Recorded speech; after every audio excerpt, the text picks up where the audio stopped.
The United States has 11 nuclear aircraft carriers, the most advanced air force on the planet, and 70 years of experience projecting power across the Pacific. China has 350 warships, the largest navy in the world by numbers, hundreds of anti-ship missiles designed to sink American carriers before they get close, and geographic advantage fighting near their own coast. US versus China, who would win a Pacific War? 2026.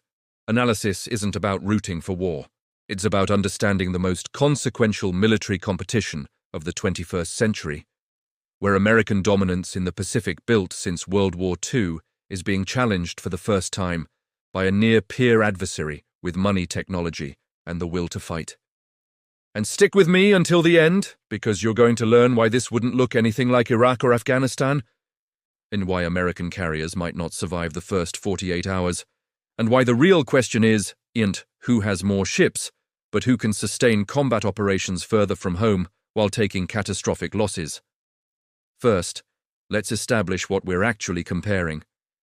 The United States Pacific Fleet includes roughly 60 major surface combatants, multiple carrier strike groups, dozens of attack submarines, over 200 fighter aircraft, and access to bases in Japan, South Korea, Guam, and potentially the Philippines. This represents the most powerful naval force ever assembled with combat experience, advanced technology, and sailors who train constantly for high-intensity warfare. China's People's Liberation Army Navy has grown from regional coast guard to global force in just 2 decades, with over 350 warships, including 3 aircraft carriers with more under construction, 70 submarines including nuclear-powered attack boats, dozens of modern destroyers and frigates, and hundreds of missiles specifically designed to deny the Pacific to American forces. In raw numbers, China has the advantage. In technology and experience, America leads. The question is, which matters more in actual war? Here's what most Americans don't understand about modern naval warfare. Ships die fast. In World War II, it took multiple torpedo hits or bombs to sink a battleship or carrier. Modern anti-ship missiles carry warheads that can mission kill or sink a destroyer with a single hit.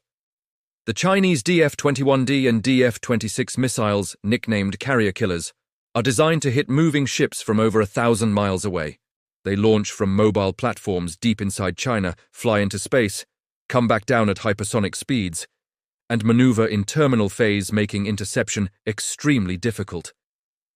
American Aegis destroyers have SM-3 and SM-6 missiles designed to intercept, but nobody knows the real success rate in combat against saturation attacks.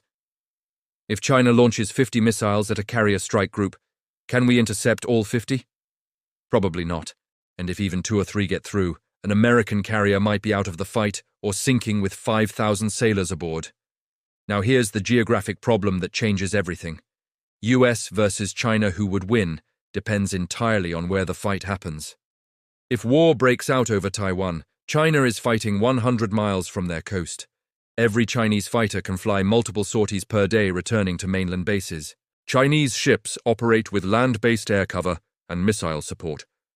Damaged vessels can retreat to nearby ports for repair. Meanwhile, American forces operate thousands of miles from Pearl Harbor or San Diego. Carriers need to stay far enough offshore to avoid Chinese land-based missiles, but close enough for aircraft to reach targets. Every gallon of fuel, every missile, every spare part comes across the Pacific on supply ships that are vulnerable to submarine attack. Logistics wins wars, and China has logistics advantage in their own backyard. But flip the scenario. If somehow the fight moves closer to American bases, say in the Philippine Sea or near Guam, American advantages grow. US submarine force is larger, quieter, and more experienced.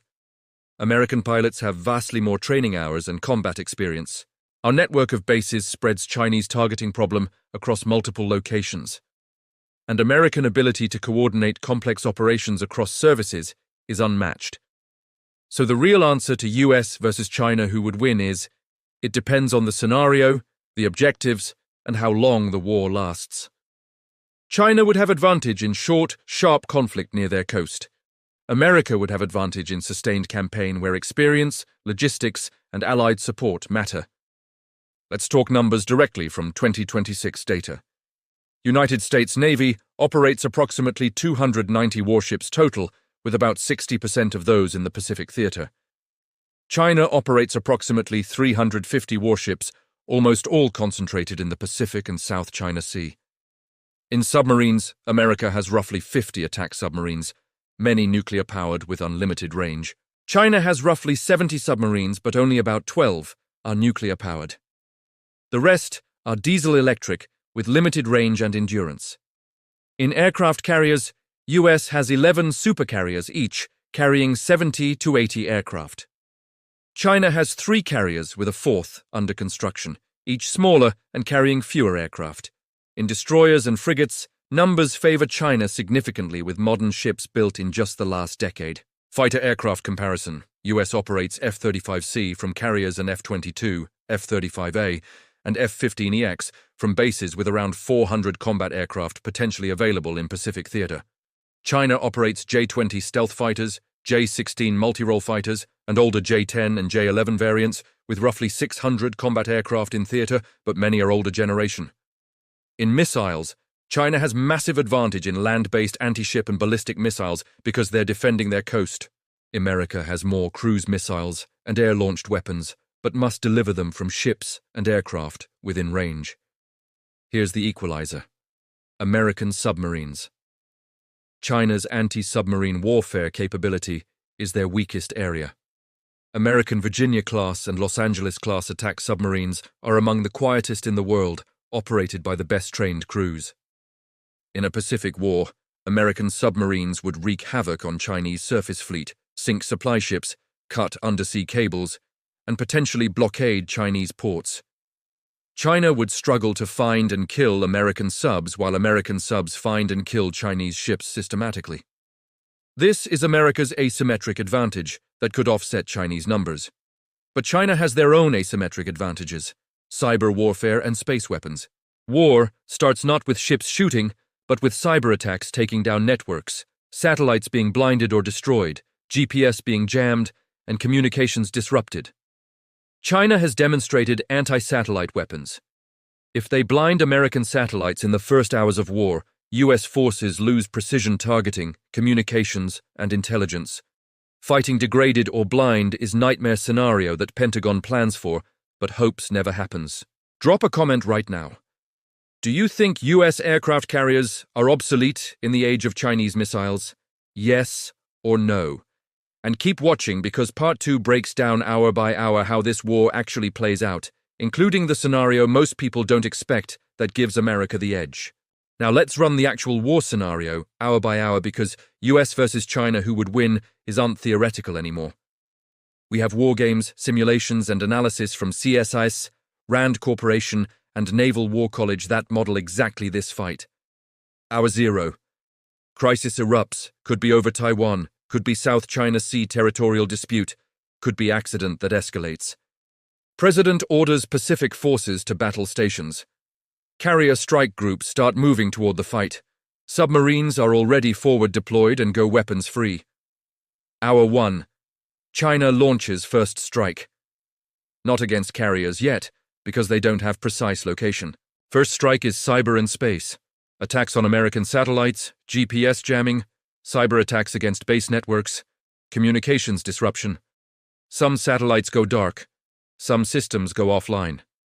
But US military plans for this and has redundancy. Hour 3. The missile war begins. China launches hundreds of ballistic and cruise missiles not at carriers, but at American bases in Japan and Guam. Runways get cratered, fuel storage hit, command centers damaged. This is designed to suppress American air power before it can strike back. Japanese and American Patriot batteries intercept some missiles, but not all. Casualties mount at Kadena Air Base in Okinawa and Andersen Air Force Base in Guam. Now Japan is under attack and invokes Mutual Defense Treaty. The war just got bigger. Hour 6. American submarines start engaging. Virginia-class boats launch Tomahawk cruise missiles at Chinese coastal targets. They also start hunting Chinese surface ships. Chinese destroyers trying to enforce exclusion zone around Taiwan start taking torpedo hits and sinking. Chinese anti-submarine helicopters and frigates search desperately. but American subs are hard to find. Hour 12, the first carrier strike.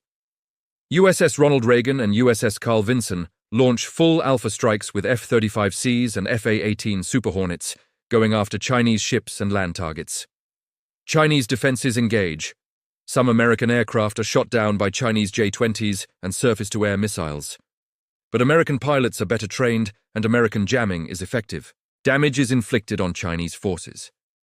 China responds by launching DF-21 and DF-26 anti-ship ballistic missiles at the approximate location of the carrier groups. This is the moment of truth. American destroyers fire SM-3 and SM-6 interceptors. The sky lights up with intercepts. Most missiles are destroyed, but not all. One or two penetrate defenses. Day 1 ends with one American carrier hit, not sunk, but heavily damaged with hundreds of casualties and out of the fight. Multiple American destroyers damaged or sunk. Dozens of American aircraft lost. Chinese losses are heavier.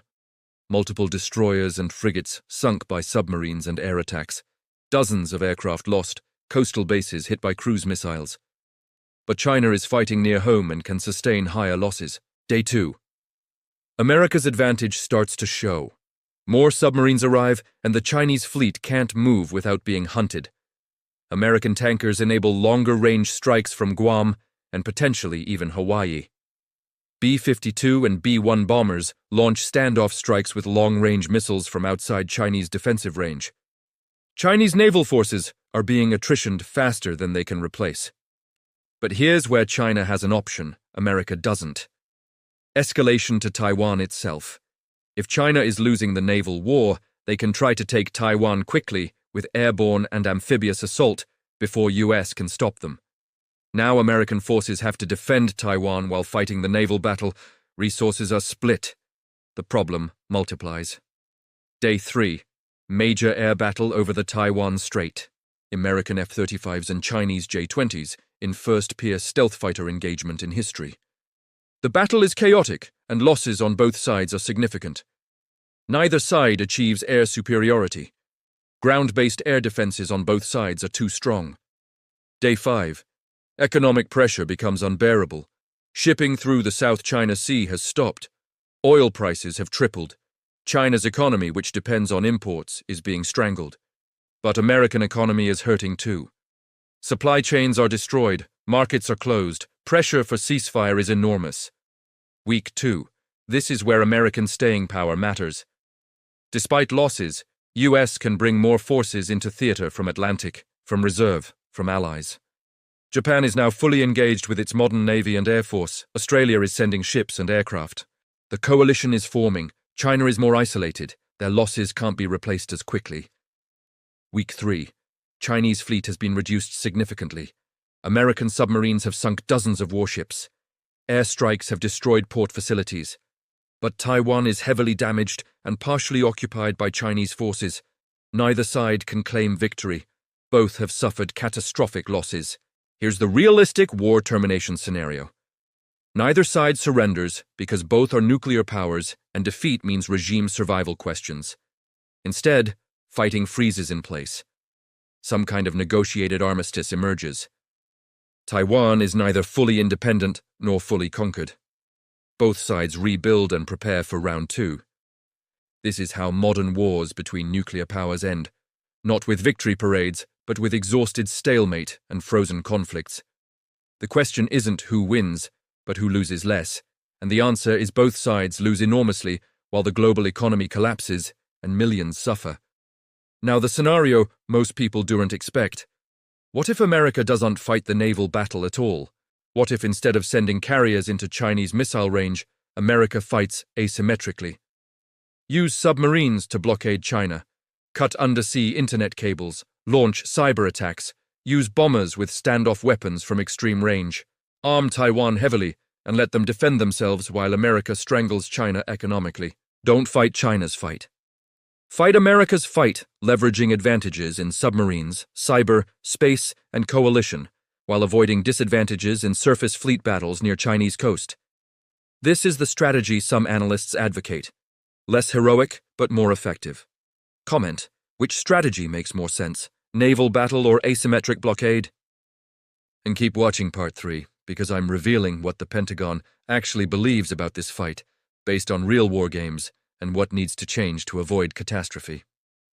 Final analysis: US versus China, who would win a Pacific War?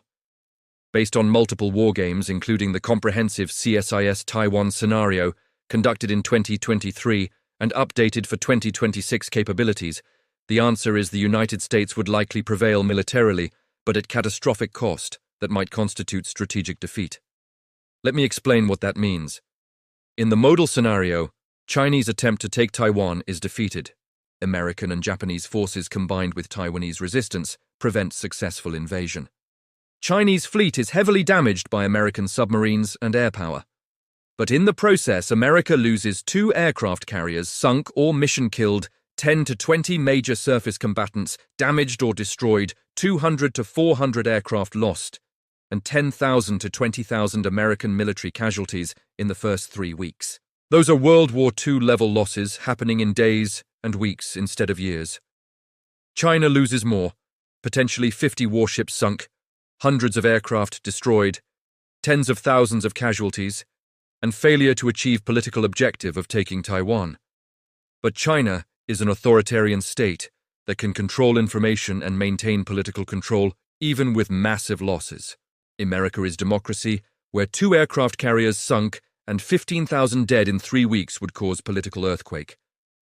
Public support would collapse, Congress would demand answers, allies would question American ability to sustain losses and wonder if their security guarantees are credible. So China might lose militarily, but win strategically by demonstrating America can't defend Asia without unbearable cost. That's the nightmare scenario Pentagon worries about. Here's what war games consistently show. American advantages are real but not decisive. Superior training, experience, technology, and submarines give US the edge in sustained campaign. But Chinese advantages in numbers, geography, and missiles mean they can inflict devastating losses quickly. The outcome depends heavily on variables. Does Japan allow full use of bases and commit its forces? Do other allies join or stay neutral? Can Taiwan hold long enough for American power to arrive and make difference? Does China get lucky with early missile strikes taking carriers out quickly? Does war stay conventional or go nuclear? Small changes in these variables swing outcomes dramatically. So what does America need to win decisively instead of barely? First, more submarines. Current fleet of 50 attack boats is insufficient to cover Pacific, Atlantic, and other commitments. Navy needs 70 to 80 attack submarines to truly dominate undersea warfare. These are quiet, lethal, survivable, and China's biggest weakness. Second, distributed forces. Stop concentrating power in 11 high-value carriers. Build more smaller carriers, more unmanned vessels, more land-based missiles in allied countries. Make Chinese targeting problem impossible by spreading forces across dozens of locations. Third, missiles in quantity. America has quality, but China has quantity. Need thousands more long-range anti-ship missiles, thousands more air defense interceptors, and land-based systems deployed forward. Fourth, allied integration. Japan, Australia, South Korea, Philippines fighting together under unified command multiplies power dramatically. But this requires political work, constant exercises, and shared systems. Fifth, logistics resilience. Fuel, ammunition, spare parts, medical supplies all need to flow continuously across Pacific during war when supply ships are being hunted by submarines. This requires more logistics ships, forward stockpiles, and protected supply routes. Sixth, cyber and space defense. If American networks and satellites go down first, everything else becomes harder. Need redundancy, protection, and offensive capabilities to hit Chinese systems first. The good news is Pentagon knows all this. The bad news is implementing it costs hundreds of billions and takes years or decades. Current defense budget prioritizes things that don't help Pacific fight. Land forces for Middle East counterterrorism, legacy systems being replaced slowly, overhead and personnel costs. Reorienting toward Pacific threat requires painful choices and political will. Here's what's actually happening in 2026. Navy is building Columbia-class ballistic missile submarines and Virginia-class attack boats, but not fast enough. Air Force is buying B-21 stealth bombers and developing long-range strike capabilities. Army is developing long-range precision fires to sink ships from land. Marines are redesigning to be expeditionary missile units, spreading across Pacific islands. Progress is being made, but question is whether it's fast enough given Chinese military modernization pace. Now, the most important point. US versus China, who would win, matters less than whether war happens at all. Because even if America wins militarily, the cost is catastrophic. Economy crashes from supply chain destruction. Allies are devastated. American casualties are highest since Vietnam or Korea. And there's always risk of nuclear escalation that kills millions and ends civilization as we know it. So the real victory is deterrence. Maintaining military power sufficient that China never tries because cost is clearly too high. That requires strength, but also smart diplomacy, alliance management, and avoiding provocations that trigger war nobody wants. Final assessment based on 2026 capabilities. In war over Taiwan starting tomorrow, United States would probably prevail militarily preventing Chinese conquest, but would lose 2 carriers, 20 major surface combatants, hundreds of aircraft, and 10,000+ personnel. China would lose more ships and aircraft, but accomplish strategic goal of demonstrating American military dominance in Pacific is over, and costs of intervention are unbearable. Both economies would crash. Risk of nuclear escalation would be significant. Nobody wins. Both lose. That's the answer. The better question is, how do we prevent this war through strength, deterrence, and diplomacy? That's what American strategy should focus on. Not preparing to win the war, but preventing the war while protecting allies and maintaining free and open Pacific. Last comment question. After everything you've learned, what should be America's top defense priority in the Pacific? Submarines, missiles, allies, or cyber? Drop your answer. And if this analysis helped you understand the real military balance in the Pacific and why war with China would be catastrophe, even if we win, subscribe, because next video is equally critical. What would happen if America lost air superiority? The one advantage we've had since World War II that might not last.